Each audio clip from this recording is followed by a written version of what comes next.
El cardenal Sara alerta: la Eucaristía debe ser tratada con fe. No estamos en el supermercado.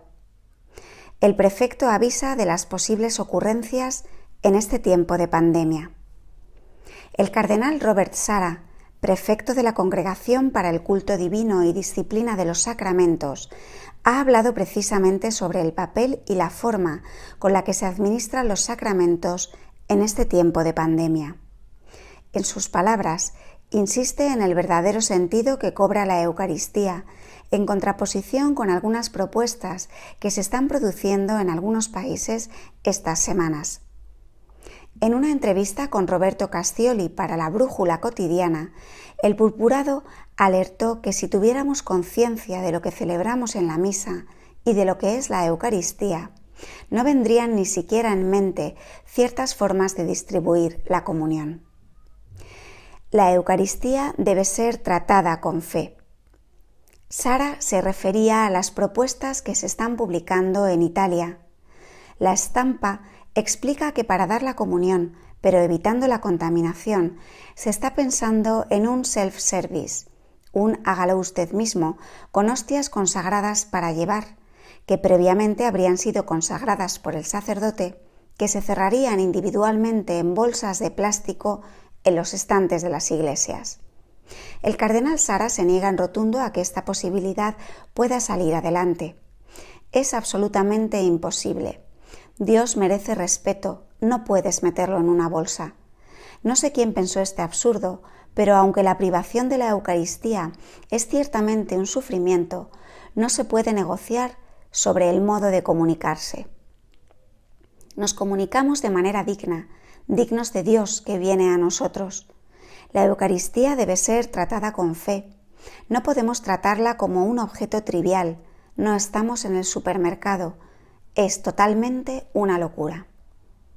Cuestionado sobre que algo parecido ya se ha hecho en Alemania, el prefecto para el culto divino afirma de manera contundente que desafortunadamente en Alemania se hacen muchas cosas que ya no tienen nada de católico, pero eso no significa que debamos imitarlas.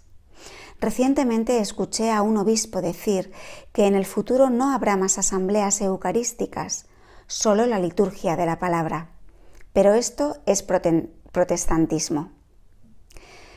La Eucaristía no es un derecho o un deber. Existe el problema derivado de suspender misas y con ello la comunión a millones de fieles, y por otro, el riesgo de contagio que se puede producir en las misas, que sigue siendo alto. Es entre estas rendijas donde se va colando alguna de estas propuestas. Sin embargo, el cardenal africano recuerda que hay dos cuestiones que deben aclararse por completo. En primer lugar, agrega Sara, la Eucaristía no es un derecho o un deber, es un regalo que recibimos gratuitamente de Dios y que debemos recibir con veneración y amor. El Señor es una persona. Nadie daría la bienvenida a la persona que ama en una bolsa o de otra manera indigna. La respuesta a la privación de la Eucaristía no puede ser profanación. Esto realmente es una cuestión de fe. Si lo creemos, no podemos tratarlo indignamente. El purpurado agrega que la segunda pasa porque nadie puede impedir a un sacerdote confesar y dar la comunión. Nadie puede evitarlo. El sacramento debe ser respetado. Entonces, incluso si no es posible presenciar las misas, los fieles pueden pedir ser confesados y recibir la comunión. En este tiempo de pandemia, la audiencia de las misas por televisión se ha multiplicado, pero a su vez ha aparecido el fenómeno de las misas en streaming en miles de parroquias y que ha congregado a una enorme cantidad de feligreses en torno a ellas. El cardenal Sara explica que no podemos acostumbrarnos a esto. Dios está encarnado, Él es de carne y hueso, no es una realidad virtual. También es muy engañoso para los sacerdotes. En la misa el sacerdote tiene que mirar a Dios. En lugar de eso, se está acostumbrando a mirar la cámara como si fuera un espectáculo. Y no podemos continuar así. ¿Por qué el diablo ataca fuertemente la Eucaristía? Como prefecto también aclara, cuando se pueda recibir la comunión en las próximas semanas en países como España o Italia, que ya existe una regla en la Iglesia que debe respetarse. Los fieles son libres de recibir la comunión en la boca o en la mano. Por último, Sara asegura que no debería sorprendernos los ataques contra el sacramento de la Eucaristía.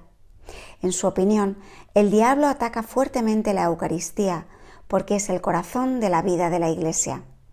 Pero creo, como ya he escrito en mis libros, que el corazón del problema es la crisis de fe de los sacerdotes. Si los sacerdotes son conscientes de lo que es la misa y de lo que es la Eucaristía, ciertas formas de celebrar o ciertas hipótesis sobre la comunión ni siquiera vendrían en mente. Jesús no puede ser tratado así. Esperamos que os haya gustado esta información que os ofrecemos desde el canal El Rosario de las 11, por cortesía de religionenlibertad.com, a quien agradecemos la publicación de contenidos tan interesantes. Si os ha gustado, os animamos a dar like, compartir, reenviar y por supuesto a que os suscribáis al canal El Rosario de las 11. Para los que todavía no estéis suscritos, os recordamos que la suscripción es gratuita, solamente tenéis que darle a la campanita y con eso ayudáis a un canal católico. Como todos los días, os invitamos al rezo del Rosario a las 11 de la noche. Belén os recibirá con los brazos abiertos para que todos os unáis en oración y rezar el Santo Rosario, como nos está recomendando el Papa, especialmente ahora en el mes de mayo. Gracias por escucharnos, un abrazo para todos y que Dios os bendiga.